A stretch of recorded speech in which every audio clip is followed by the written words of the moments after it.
मामा कहाँ हो? यही हूँ बेटा। माँ, भूख लगी है, जल्दी से खाना दे दो माँ। आज तो कुछ भी नहीं है बेटा, कल देखेंगे। सर उठो, मैं पूरे गांव में घूम आया, कहीं भी काम नहीं मिला। समझ नहीं आ रहा क्या करूं। क्या मैं ऐसे ही रह जाऊंगा? क्या मुझे उस गली के आखिर में रहने वाले भिखारियों से मांग कर खाना पड़ेगा?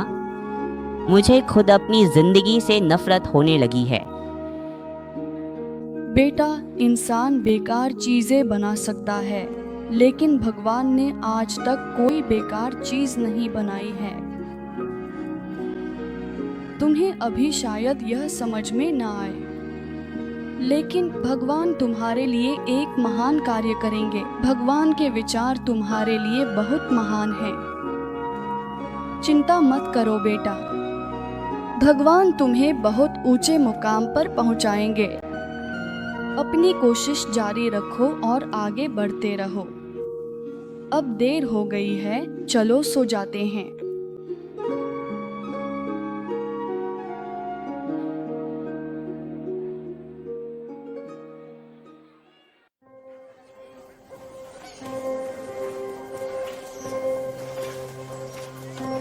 साहब, यहाँ मुझे कोई काम मिल सकता है क्या?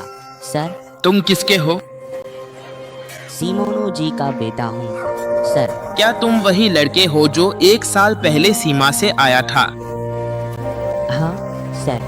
कौन सा काम कर सकते हो? कोई भी काम कर लूँगा सर। यहाँ कोई काम नहीं है, जाओ यहाँ से हट जाओ। आप भी काम देंगे, मैं कर लूँगा। कैसे करोगे? बिना थके बिना रुके काम कर सकते हो? यहाँ बहुत काम है। ऐसी बात नहीं है सर, बस एक मौका दीजिए। ठीक है, आ रहे हैं यहीं से।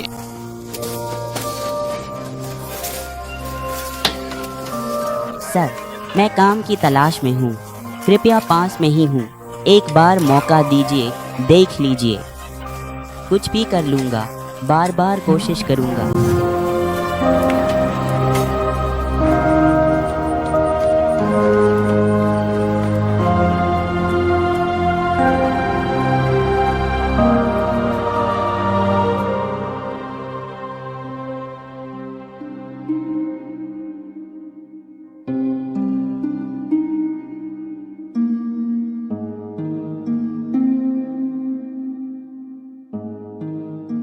मैंने क्या गलती की है हे भगवान? मुझे इतनी सजा क्यों? मैं एक तिरस्कृत जीवन जी रहा हूँ। क्या तुम्हें मुझसे कोई नफरत है? मेरी जिंदगी का क्या मतलब है? मेरी बेकार जिंदगी का क्या फायदा? मेरे पास खाने के लिए भी कुछ नहीं है, माँ का ख्याल रखने की भी हालत नहीं है। मैं पागल हो गया हूँ, पूरी तरह से बर्बाद हो गया हूँ। क्या तुम मेरी मदद नहीं करोगे?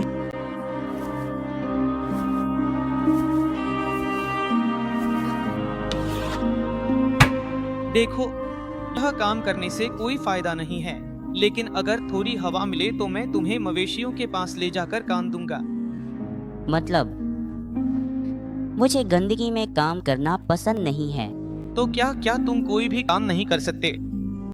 मैं जो भी कर सकता हूँ, आप जो कहेंगे वही करूँगा। ठीक है, दोपहर को हवा चलने दो। ठीक है भैया, कहाँ आना है?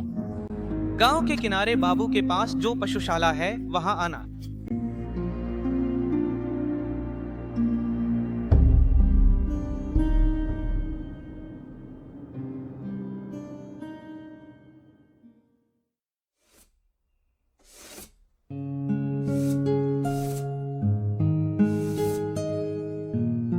भैया, मैं काम के लिए आ गया हूँ। तेरे लिए ही लड़की देख रहे हैं और तू सही समय पर आ गया। हाँ भैया, आ गया हूँ। भेड़ों के साथ साथ मेरे पास ये पशु भी हैं। जब भेड़ों को चराने ले जाते हैं तब देखने के लिए कोई नहीं रहता। पशुओं को दिक्कत हो रही है। अब जब तू आ गया है तो इनकी सारी जिम्मेदारी तेरी ही है।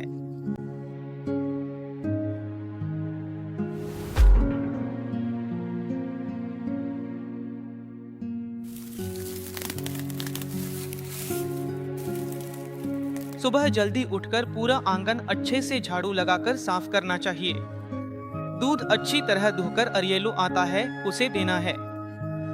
और हाँ, कहीं तुम भूल न जाओ, उन्हें चारा डालना मत भूलना। जैसा बताया है वैसा ही करना। समझ में आया या बस सिर हिला रहे हो? समझ में आया भैया। ठीक है। सारी भेड़ें और लड़के खेत में ले गए हैं, तो अब मैं गांव की तरफ जा रहा हूँ। तुम अपना काम शुरू कर दो। ठीक है पिताजी।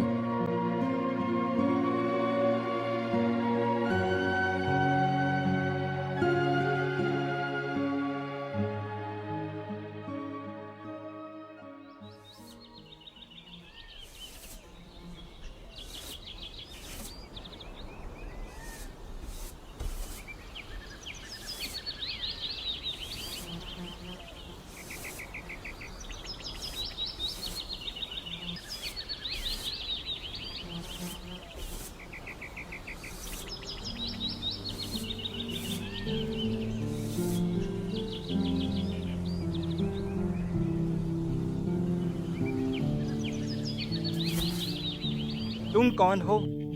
मैं यहाँ नई नौकरी के लिए आया हूँ। ओ, तो सिर्फ तुम ही नहीं हो। धावी के पास से 10 घड़े पानी भर कर ले आओ बेटा। ठीक है पिताजी।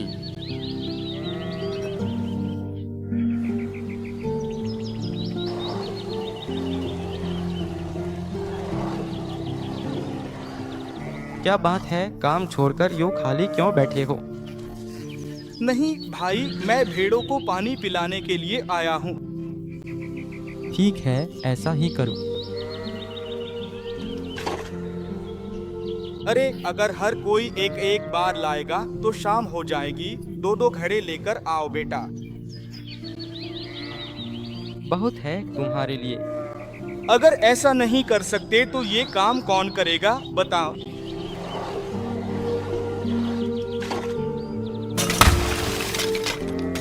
नया लड़का तो काम बहुत अच्छा कर रहा है। भैया माफ कर दो, मेरी आंखें थक गई हैं। और कोनी को जो जवाब देता है वही खुद को बड़ा समझता है। जैसा वो सबको संभाल लेता है। लेकिन किस्मत की बात है बेटा, मैं जाकर 2 पहाड़ ढूंढ कर आता हूँ।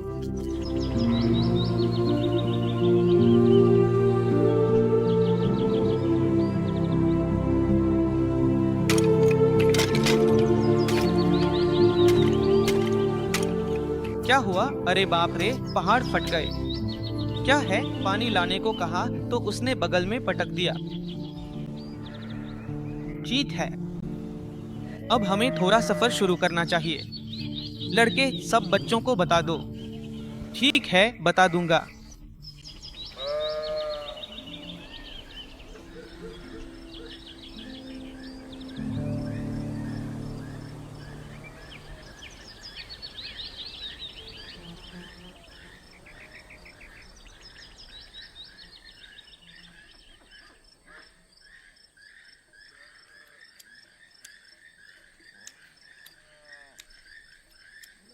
किसने पकाई ये सब्जी?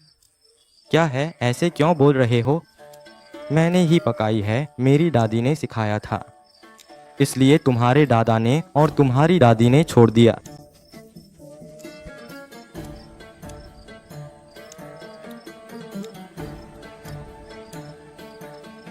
इस बार छोटे बच्चे के लिए हमारी गोल्डन गाय को अच्छा चारा खिलाना चाहिए। पेरी, उसे चोट न लगे, ध्यान रखना चाहिए। अगर उन्हें थोड़ी सी भी चोट लगे तो उन पर लगाया गया सारा खर्चा बेकार हो जाएगा। भेड़ों से भी सावधानी से बचाना चाहिए।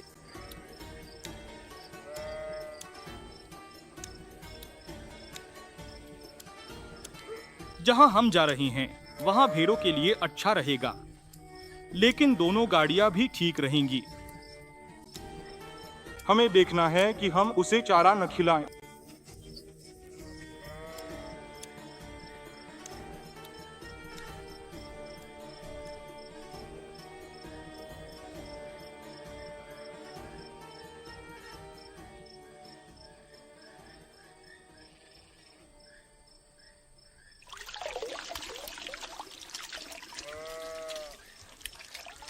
मैं भी आऊंगा। नहीं, तुमको शाला की देखभाल करनी है। जहाँ हम जा रहे हैं वह इलाका सुरक्षित नहीं। इन भेड़ों को शेरों और भालुओं से बचाना है। तुम नहीं आ सकते एली। अरे अगर भालू आ जाए तो इनको बचाना है या भेड़ों को बचाना है? इतना संदेह क्यों? अगर भेड़ जिंदा रहे तो कम से कम हमें फायदा है, लेकिन इससे हमें क्या फायदा?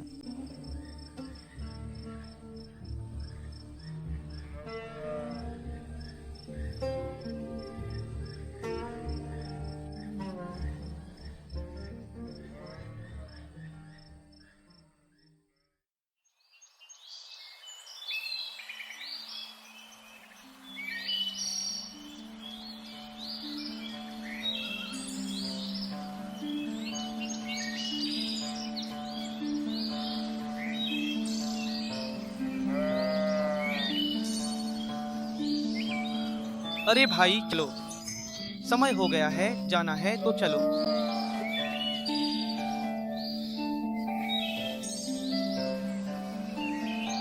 रिया, रिया।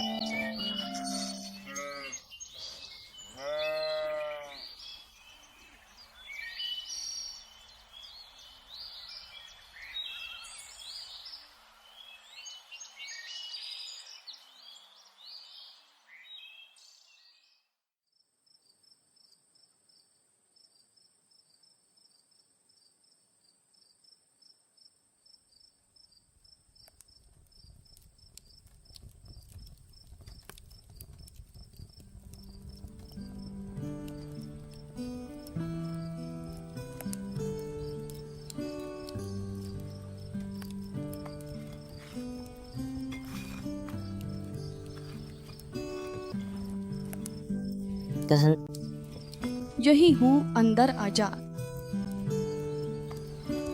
क्या कर रही हूँ माँ? रोटियां सेंक रही हूँ बेटा, नहा कर आ, खाना परोस दूंगी। मुझे भूख नहीं है माँ, रहने दो। क्या हुआ बेटा, क्या हो गया? कुछ नहीं माँ, कुछ भी नहीं। बेटा जब तक तुम बताओगी नहीं कैसे पता चलेगा?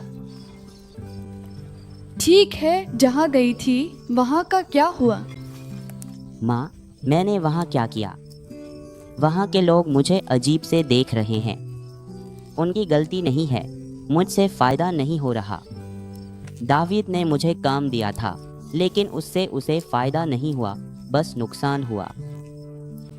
ऐसा क्यों सोच रही हो? क्या मैंने तुम्हें बिना किसी काम के ही काम में लगा दिया? और क्या, वहाँ के सब लोग शायद भेड़ें लेकर चले गए। मैं ही बेकार हूँ, इसलिए मुझे यहीं छोड़ गए। ऐसा क्यों सोच रही हो? कहाँ हो यह मायने नहीं रखता, और क्या कर रही हो यह भी जरूरी नहीं है। असली महत्व इस बात का है कि तुम कैसे कर रही हो। हमें जो भी काम करना है उसे पूरी लगन से करना चाहिए। हमें काम ऐसे करना चाहिए जैसे हम इंसानों के लिए नहीं बल्कि भगवान के लिए कर रहे हैं। जब भी हम ऐसा करते हैं भगवान हमें आशीर्वाद देते हैं। देखो वो सारी शालें तुम्हारी ही तो हैं, अप्पा ने तुम्हें सौंपी हैं। तुम्हें जो काम दिया गया है उसके बारे में हल्के में सोचना छोड़ दो और उन शालों को साफ सुथरा रखो। तुम्हें जो पशु दिए गए हैं उनकी अच्छे से देखभाल करो। तुम्हारे काम के अनुसार भगवान तुम्हें सम्मानित करेंगे। मैंने उन बातों को छोड़ दिया जिनका मुझसे कोई लेना देना नहीं था। ठीक है, नहाकर आओ, रोटियां बनाते हैं।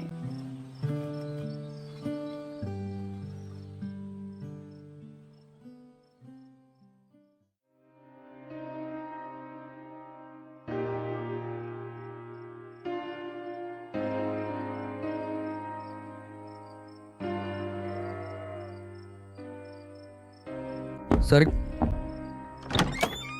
कौन है? क्या हमें शरण में जगह मिलेगी सर? नहीं। मतलब मेरी पत्नी गर्भवती है। इस रात हमें थोड़ा सा आराम करने के लिए जगह मिल सकती है सर? मैंने मना कर दिया ना, जाओ जाओ। सर थोड़ा दया दिखाइए। रात में चले जाओ।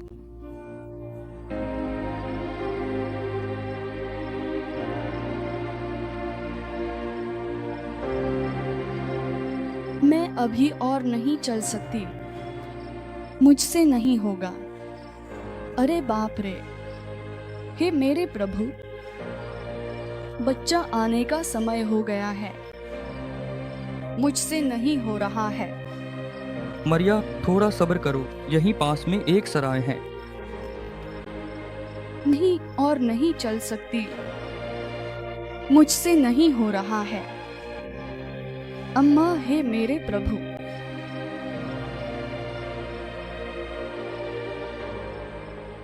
अरे क्या हुआ? मेरी पत्नी प्रसव पीड़ा में है। अरे सराय के पास से ही तो आए थे। सराय में जगह नहीं मिली। अरे सच में क्या? क्या हमें यहाँ थोड़ी जगह मिल सकती है? जगह है। ठीक है, आइए आइए।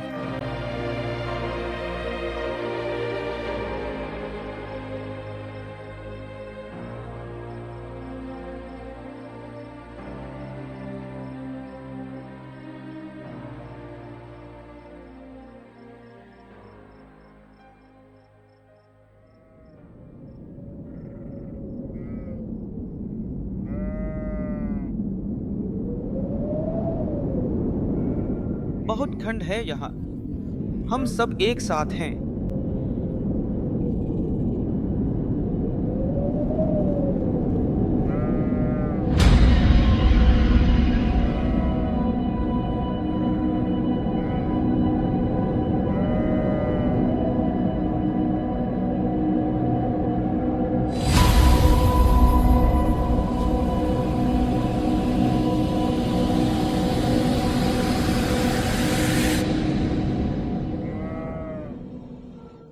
डरिए मत, देखिए मैं आप सबको एक महान आनंद का शुभ समाचार सुनाने आया हूं, जो सभी लोगों के लिए है। दाऊद के नगर में आज तुम्हारे लिए एक उद्धारकर्ता जन्मा है, वही प्रभु मसीह है। इसकी तुम्हें यह निशानी मिलेगी, तुम एक शिशु को कपड़ों में लिपटा हुआ और चरनी में लेटा हुआ पाओगे। स्वर्ग में परमेश्वर की महिमा हो और पृथ्वी पर उन लोगों के लिए शांति हो जिनसे वह प्रसन्न है।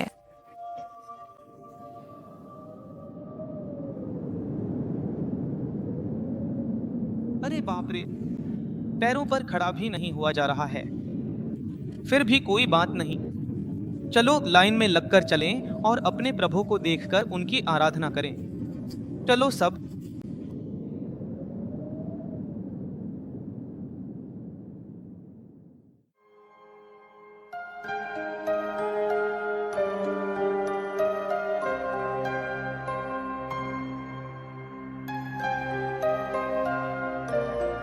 अगर दाऊद आ गया तो मैं क्या कहूँगा? उस माँ और बच्चे को देखकर दाऊद क्या बोलेगा पता नहीं। मुझे समझ नहीं आ रहा कि क्या करूँ।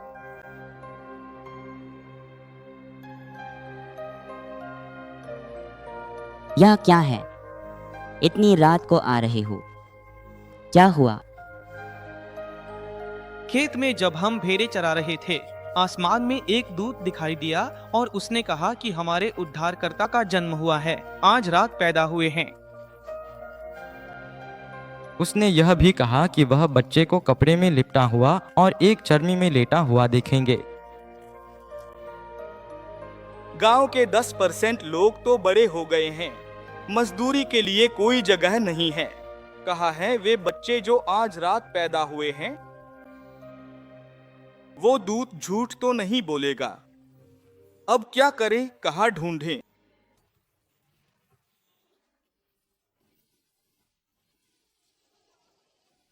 क्या आपको भी सुनाई दिया? पता नहीं क्या है, किसी बच्चे के रोने की आवाज आ रही है। क्या आपको भी ऐसा लगा कि वो हमारे आंगन से आ रही है? वो शाम के धुंधलके में रो रही है। उन्होंने पूछा कि आंगन में थोड़ी जगह है क्या। मैं मना नहीं कर सका। मतलब क्या आज रात जन्मा बच्चा यही है? क्या मसीहा हमारे ही घर में पैदा हुआ? घास और कुल्हाड़ियों से घिरा हुआ वो पशुओं का बाड़ा बना दिया गया, हमसे छूट गया। मसीहा ने हमें चुना है, इस पर यकीन नहीं हो रहा। चलो चलकर देखते हैं।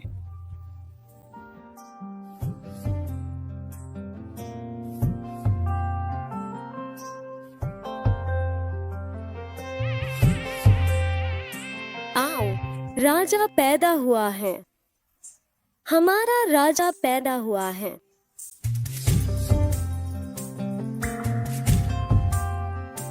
देखो, आओ सब लोग, जल्दी आओ, सब आओ।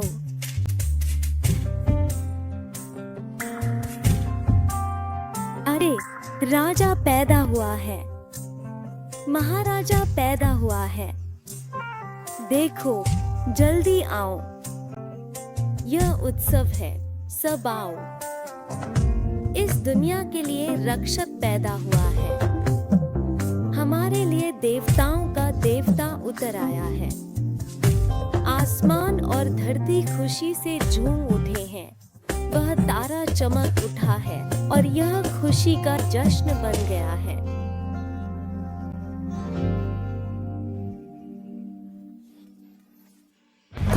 राजा पैदा हुआ है, महाराजा पैदा हुआ है। जल्दी आओ, देखो, यह उत्सव है। इस दुनिया के लिए रक्षक पैदा हुआ है, हमारे लिए देवताओं का देवता उतर आया है। आसमान और धरती खुशी से झूम उठे हैं। वह तारा चमक उठा है और यह खुशी का जश्न बन गया है।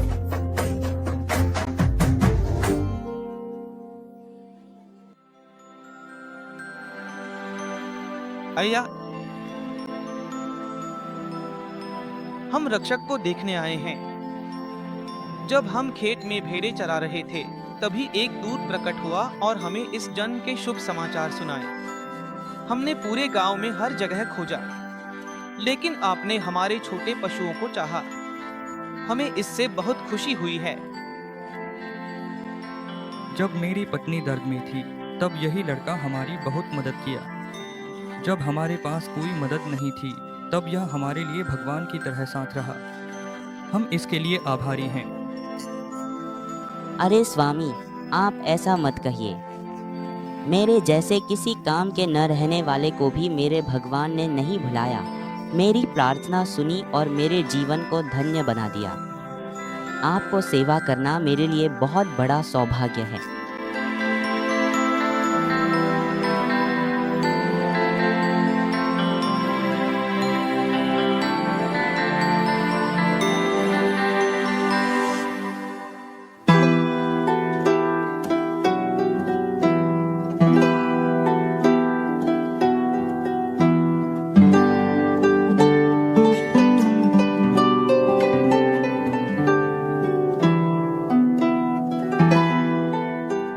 पूरब देश के ज्ञानी लोग आकाश में तारे का पीछा करते हुए उपहार लेकर राजा की आराधना करने आए थे।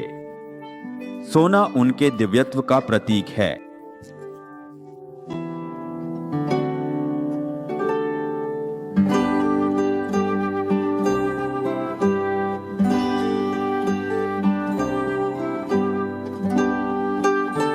लोबान उनकी आशिकता, आध्यात्मिकता का प्रतीक है।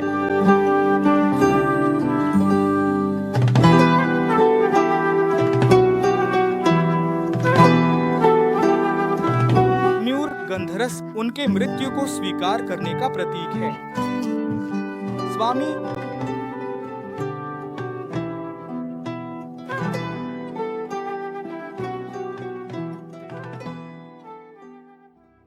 कुंवारी के गर्भ से दाऊद के नगर में गरीब पशुओं के तबेले में आज हमारे लिए उद्धारकर्ता का जन्म हुआ है। हमारे लिए एक शिशु का जन्म हुआ है, हमारे लिए एक पुत्र दिया गया है। उसके कंधों पर राज्य का भार होगा। उसका नाम अद्भुत सलाहकार, पराक्रमी परमेश्वर, अनंत पिता, शांति का राजकुमार रखा जाएगा। उसका नाम ही यीशु है।